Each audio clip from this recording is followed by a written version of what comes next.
Morrinsville farmers Bruce and Donna Arnold were the regional winners in the 2013 Waikato Dairy Business of the Year. Dr. Alison Dewes is a consultant with the Headlands Group, involved in a number of on-farm projects where economics and environment meet. Alison describes herself as an agroecologist, designing resilient farm systems that optimise returns while minimising environmental impacts. She's been working with the Arnolds on their environmental sustainability planning. Headlands got going about 3 years ago. It's a subsidiary of the Intellect Group. My personal background is in science and business, and I was farming as well. However, I couldn't really see how we could keep going forward without taking into account agriculture's effect on the environment. So also in our team, we've got people that have studied ecology and environmental systems. And so what we're trying to do is take into account the effects of agriculture on the wider ecological system, but also work it so it works for farmers so that they don't have to be in the red to be environmentally friendly. So we're trying to help them design farm systems that are both low impact on the environment but also profitable. The key with that is making sure that we align a system, a farm system, with the people's capability, and that's the key, the people's capability, the cows' capability, the landscape's capability. I think that's where we've got things a little bit wrong in the past. We've just gone out with a recipe and we've ignored the landscape's risks, strengths and weaknesses. But I think now we've got to take a new look at things and look at our farm systems and configure them towards what that landscape can cope with. We've got 156 hectares here and milking 600 cows, just around about 4 cows to the hectare. We need 600 tonne of maize a year and about 450 tonne of palm kernel, and then we use a bit of P6 from Tatua, but I think that's just about going to finish now. And they're basically most of the foods brought in, a little bit of molasses at the start of the year for transition cows. We're classed as System 5, and the cows are fed on the feed pad 365 days of the year. We're not winter milking, we're only seasonal supply. We were probably about 2.7 cows to the hectare, and then we just put on more cows, utilised more grass, and belonging to Tatua, the vets have got to come round and make sure your cows are fit to supply. I asked our vet, is there anything we can do better? And he said he could pick out a couple of things there, and so we decided we'll take a consultant on board. Environmental side of things, probably 5 years ago I wouldn't have given you 2 bobs worth about what's happened, but now the media pressure and all that's coming around there, Tatua's sort of driving it from their end too. We've got to be a sustainable system. So obviously your stocking rate, you guys can afford to run a slightly higher stocking rate because your pasture harvest has been so good, really?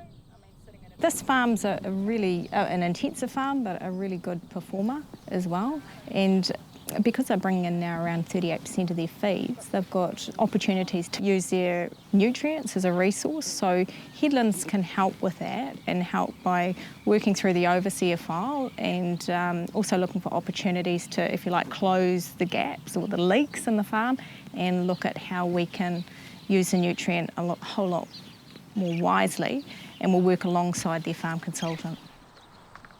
Bruce and Donna are running a fantastic business here. They're around 30% more profitable than the average Waikato farm. They've got a 9% return on capital in the 2012 year, around twice the output of milk solids per hectare, and pasture harvest is sitting on average over the last 6 years when you average it at about 14 tonne per hectare. Now that's very good performance. It's again around 50% ahead of what we see in the southern part of the Waikato.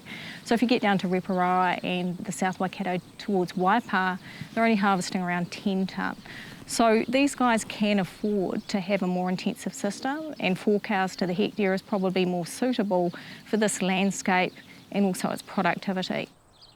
These guys also have a minimal footprint. Their nitrogen leaching, for example, is sitting in the best quartile for the Waikato region. So they're leaching around 22 to 23 kilos of nitrogen per hectare. That's on the latest overseer.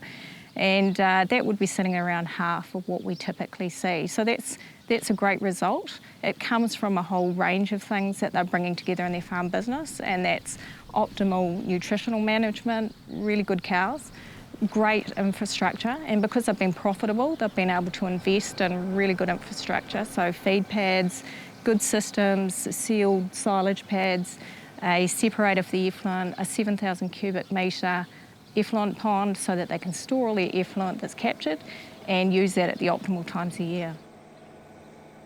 There are still good opportunities for the Arnolds, and one key one right at the moment is I'd be suggesting that they do a whole farm soil test. So what we tend to see with these intensive farms is that there'll be hot paddocks, you know, where lots of nutrients been fed, or cows have been cropped, or they've been, if you like, held for night milkings, etc.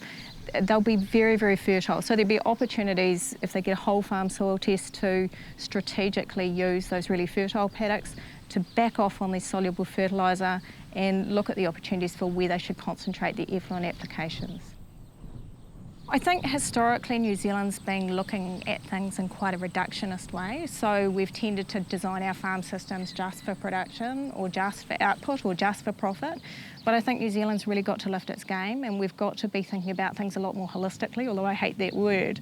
We need to be taking into account, if you like, a lot of disciplines in the farm system, and that'll include, as I said, you know, economics, environment, ecology, cultural and social aspects. And I think our markets are really aware now of a fairness aspect. So we've got to start thinking about resource use efficiency, and I think that's coming to us a bit quicker than we expected.